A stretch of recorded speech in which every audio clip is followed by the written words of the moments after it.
नमस्कार, मैं संतोष और संतोष साइकोलॉजी चैनल पर सभी का तहे दिल से अभिनंदन और स्वागत करता हूं। हम देखते हैं आज जो है 6 to 8 बाल मनोविज्ञान एवं पेडागोजी अभी हुआ था जो है, तो उसी का जो है विश्लेषण देखते हैं जो है बाल मनोविज्ञान का 30 प्रश्न का। ध्यान से देखिएगा, मिला लीजिएगा, 99% सही होना चाहिए। ठीक है, तो इसमें पहला प्रश्न है, खाली आंसर ही बता दे रहे हैं। पहला प्रश्न है, वायुगोष्ठी के अनुसार संज्ञानात्मक विकास को सुगम बनाने में शिक्षक की क्या भूमिका होनी चाहिए। तो इसमें देखिए आंसर हो जाएगा आलम्बन के माध्यम से छात्र के सीखने का मार्गदर्शन और समर्थन करना। ठीक, मिला लीजिएगा इसको। प्रश्न दूसरा है, किशोरावस्था के बारे में निम्नलिखित कथन सही नहीं है। तो इसमें आपका आंसर सही है, विभिन्न संस्कृतियों के बच्चे एक समान तरीके से किशोरावस्था में प्रवेश करते हैं और इसे अनुभव करते हैं, यही सही नहीं है। प्रश्न संख्या 3 है, सुजाता नृत्य प्रतियोगिता में केवल इसलिए उत्सुकता से भाग लेती है क्योंकि वह नगद का प्रथम पुरस्कार जीतने में रुचि रखती है। अगर पुरस्कार की बात आएगी तो यह बाह्य प्रेरणा हो जाता है, अर्थात बाहरी रूप से प्रेरित है। ठीक, प्रश्न संख्या 4 है, शिक्षार्थियों के बीच व्यक्तिगत विभिन्नताओं को संबोधित करने के लिए एक शिक्षक को क्या करना चाहिए। ठीक है, इसमें विभिन्नताओं को मानव विविधता को प्रत्यक्ष विशेषता के रूप में मानना चाहिए। ठीक, यह वाला सही है इसमें। अगला है प्रश्न संख्या 5, जीन पियाजे का मानना था कि ज्ञान है, ठीक है, अंतः क्रियाओं के माध्यम से प्राप्त करने के बजाय नहीं, ये नहीं है। ठीक है, अधिक जानकार अन्य लोगों के साथ बातचीत से सहनिर्मित होता है, यही वाला सही है। ठीक है, अगला है, एक प्रगतिशील कक्षा में आकलन कैसा होता है। तो डायनेमिक होता है, याद रखिएगा, गतिशील। जॉन ड्यूनी महोदय ने दिया था प्रगतिशील शिक्षा कंसेप्ट, इसमें जो है परिवर्तनशील होता है, गतिशील होता है, तो याद रखिए इसमें गतिशील हो जाएगा। प्रश्न संख्या 7 देखते हैं, निम्नलिखित कौन सी प्रक्रिया वातावरण से प्राप्त जानकारी के अर्थ निर्माण और इसे स्मृति में आगे संग्रहित करने के लिए आवश्यक है। तो ध्यान देना। ठीक है, इसमें ध्यान हो जाएगा। प्रश्न संख्या 8 है, निम्नलिखित में से कौन सा एक ऐसे प्रश्न का उदाहरण जिसमें छात्रों को जानकारी का विश्लेषण करने की आवश्यकता होती है। ठीक, देखिए, टू किल ए मॉकिंग बर्ड में लेखक प्रतीकवाद का उपयोग कैसे करते हैं। अगर कैसे हाउ लगा है तो समझ लीजिए जो है विश्लेषण पर बल मिलेगा मस्तिष्क में। प्रश्न संख्या 9 है, शिक्षकों को निरंतर अपने स्वयं की रूढ़िवादिता पूर्वग्रह पर चिंतन करना चाहिए, बिल्कुल सही, करना चाहिए। कारण है, सांस्कृतिक रूप से उत्तरदायी शिक्षण का अर्थ है कि शिक्षक चिंतनशील होते हैं, दोनों सही है और व्याख्या भी सही है। प्रश्न संख्या 10 देखते हैं, कॉलवर के नैतिक विकास के सिद्धांत को कैरोल गिल्लिन की आलोचना का केंद्रीय तर्क क्या था। देखभाल की नैतिकता और नारीवादी दृष्टिकोण। ठीक है, वो नारियों की उपेक्षा करते थे, तो इसमें यही वाला सही हो जाएगा।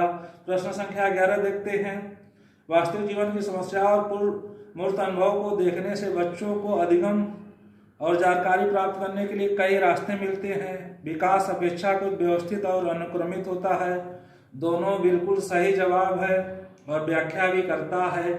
ठीक है, आगे बढ़ते हैं। प्रश्न संख्या 12, अपठन वैकल्प डिसलेक्सिया का संबंध किससे है। तो तांत्रिकीय न्यूरोलॉजिकल ध्वनियों को प्रतीकों चिन्हों के साथ जोड़ने से, यही सही है इसमें। प्रश्न संख्या 13 देखते हैं, एक माध्यमिक स्कूल शिक्षक छात्रों को संकल्पनाओं और वास्तविक दुनिया के अनुप्रयोगों के बीच संबंध बनाने में मदद करने का सार्थक सीखने को सक्षम बनाना चाहता है। निम्नलिखित कौन सी गतिविधि एक उपयुक्त शैक्षणिक रणनीति होगी। ठीक है, तो इसमें है छात्रों को छोटे समूहों में वर्तमान मुद्दों पर शोध करने दें और निष्कर्ष कक्षा में प्रस्तुत करें। ठीक है, यही वाला सही हो जाएगा। अगला प्रश्न संख्या 14, कोहलवर के नैतिक विकास की किस अवस्था में बच्चों का तर्क कानून की नैतिकता के इर्द गिर्द घूमता है। तो इन्होंने नैतिक विकास की 3 अवस्था बताई, जिसमें जो है कन्वेंशनल मोरालिटी से संबंधित है, रूढ़िगत नैतिकता का स्तर अर्थात पारंपरिक नैतिकता का स्तर संबंधित। अगला प्रश्न देखिए, 15 प्रश्न, निम्नलिखित में कौन सा समावेशी कक्षा का उदाहरण नहीं है। ठीक है, प्रतिस्पर्धी लोकाचार को प्रोत्साहित करना, यही नहीं है। प्रश्न संख्या 16 देखते हैं, रचनात्मक मूल्यांकन के लिए कार्य की प्रगति को सत्य पोर्टफोलियो प्रभावी प्रणाली है, क्योंकि ठीक है, देखिए इसमें ए बी डी सही है। वे मुख्य रूप से अंतिम उत्पाद की प्रस्तुति पर ध्यान केंद्रित करते हैं, यही गलत है। तो ए बी डी सही है। अगला प्रश्न देखते हैं, प्रश्न संख्या 17। निम्नलिखित कौन सा एक महारत लक्ष्य अभिविन्यास का वर्णन करता है? इसमें आपका जो है बी वाला सही, किसी कार्य के लिए अपने कौशल और समझ को सुधारने पर ध्यान देना। देख लीजिएगा अलग अलग में अलग अलग विकल्प होगा। प्रश्न संख्या 18 देखते हैं, निम्नलिखित से कौन सा प्रगतिशील शिक्षा में शिक्षक की भूमिका का सबसे अच्छा वर्णन करता है? तो इसमें है आपका शिक्षक बच्चों को प्रयोग करने के लिए विविध सामग्री प्रदान करता है और आवश्यकता पड़ने पर उनकी सहायता भी करता है। तो यह वाला सही है।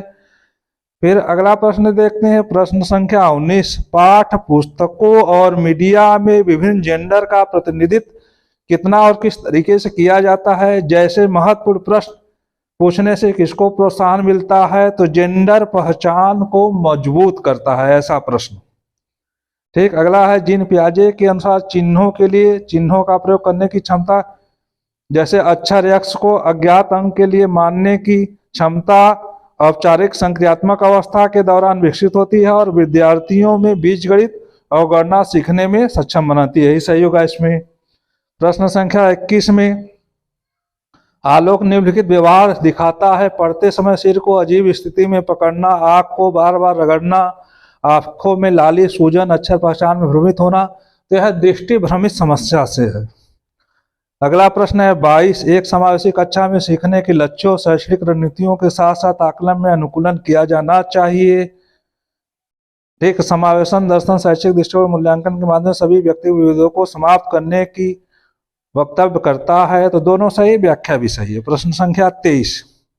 वाइगोत्स्की के अनुसार बच्चे भौतिक वातावरण के साथ अंतःक्रिया के अनुभव से लाभान्वित होते हैं और उन कार्यों को कर पाते हैं जो उनके समीप दूराभिमुख विकास के क्षेत्र के अंदर है। ठीक है, भौतिक वातावरण और अंदर से संबंधित है। अगला है, एक शिक्षिका ने नोटिस किया कि उसका एक छात्र अत्यधिक विचलित और उसे कक्षा के दौरान ध्यान देने में परेशानी होती है। तो कौन सी रणनीति छात्र को केंद्रित रहने में मदद के लिए प्रभावी रणनीति होगी? तो इसमें है स्वयं नियमन और समय प्रबंधन के लिए छात्र को टाइमर देना। अगला प्रश्न 25। छात्रों के साथ अच्छा प्रदर्शन करने और स्कूल में बने रहने की अधिक संभावना। यदि अपने स्कूल को से भावनात्मक लगाव है और वे मानते हैं कि उनका होना मायने रखता है। सही है। भावनाएं सीखने में महत्वपूर्ण भूमिका निभाती, दोनों सही है, व्याख्या भी सही है। प्रश्न संख्या 26 देखते हैं, निम्नलिखित में कौन संरचनावादी अधिगम सिद्धांत का मूल सिद्धांत है? छात्र अपने पर्यावरण के साथ सक्रिय संलग्नता के माध्यम से अपने ज्ञान का निर्माण करते हैं।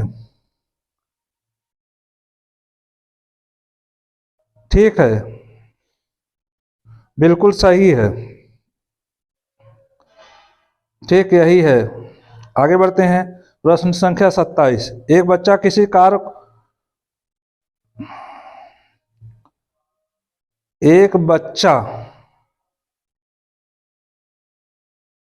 ठीक, एक मिनट।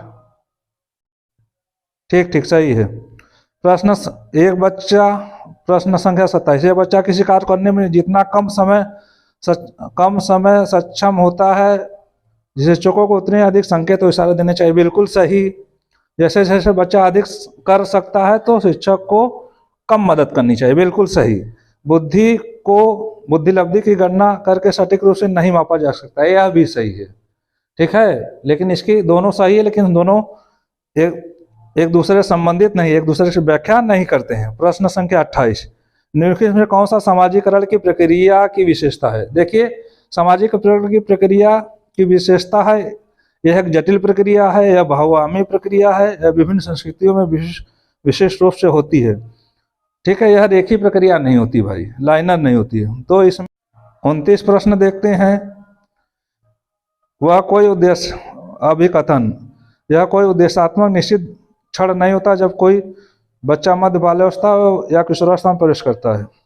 सही है। विकास प्रगति में निरंतर होता है, दोनों सही, व्याख्या भी सही है। प्रश्न संख्या 30 और अंतिम प्रश्न। एक प्रारंभिक विद्यालय का शिक्षक छात्र के शैक्षिक आत्म संप्रत्यय के विकास को दृढ़ता से प्रभावित कर सकता है। कैसे? छात्र में स्वायत्तता और पहल को पुरस्कृत करके। देख लीजिएगा ध्यान से, यही सही है। ठीक है, मिला लीजिएगा, 99% सही होना चाहिए। Thank you so much.